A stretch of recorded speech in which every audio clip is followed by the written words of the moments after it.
Ramadan, bulan ke-9 dalam kalender Hijrah, digelar sebagai bulan keberkatan. Pada bulan ini, berlakunya pelbagai peristiwa dalam sejarah Islam. Pada bulan ini juga, turunnya Al-Quran yang menjadi panduan bagi umat manusia. Setiap tahun, umat Islam di seluruh dunia berpuasa selama sebulan pada bulan yang mulia ini. Pada bulan ini, umat Islam berlumba-lumba untuk melakukan amal ibadah bagi mendapatkan pahala yang berlipat ganda. Namun, bulan Ramadan bukan sahaja tentang berpuasa. Ia juga tentang berkongsi, memberi dan menghormati. Di sekolah ini, majlis berbuka puasa diadakan pada setiap tahun untuk mengeratkan hubungan silaturahim antara warga sekolah. Bersama saya ialah Cikgu Hashim bin Adimori, Pengetua SMK Taman Johor 1. Hai, Assalamualaikum. Terima kasih kerana hadir ke bilik saya untuk sesi perbincangan tentang Ihya Ramadan. Cikgu, bolehkah cikgu kongsikan pandangan cikgu mengenai majlis berbuka puasa di sekolah ini? Apa tujuan utama program ini?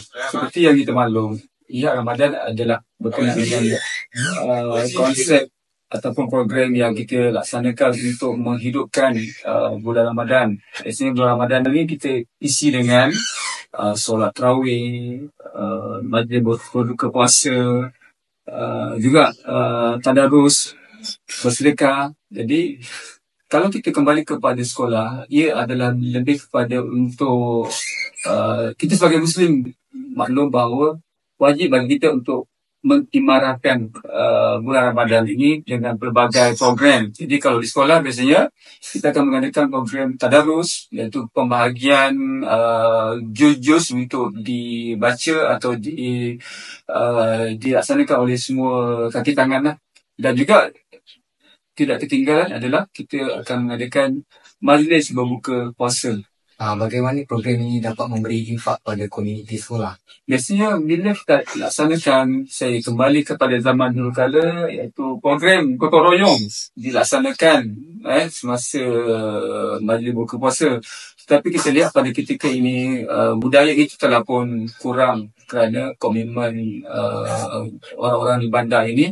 Dan tetapi dengan adanya program ini, dia akan menyatu padukan semua warga Muslim khususnya dan juga orang-orang yang bukan Islam untuk bersama menghormati bulan Ramadan di sekolah.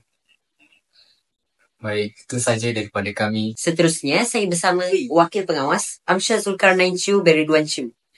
Baiklah, bolehkah anda kongsikan pengalaman anda dalam majlis berbuka puasa di sekolah ini? Saya menghargai momen dengan rakan-rakan saya dan menjamu selera makanan yang enak.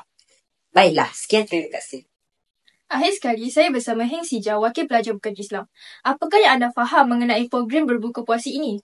Pada pendapat saya, program ini macam makan bersama rakan dan guru pada waktu iftar. Okey, adakah anda berasa bahawa majlis ini mempunyai maknanya tersendiri? Ya, majlis ini amat bermakna kepada umat Islam kerana dapat mengeratkan silaturahim. Baiklah, terima kasih Heng Sijah. Sama-sama. Bulan Ramadan, bulan yang mulia. Semoga ibadah kita semua diterimanya. Salam Ramadan Karim. Jadi, apa yang kita perlu manfaatkan sepanjang bulan Ramadan ini? Marilah kita memanfaatkan bulan Ramadan ini sebaik-baiknya dengan memperbanyakkan ibadah, memperbaiki diri dan mengisi hari-hari dengan amalan yang dapat mendekatkan diri kita kepada Allah.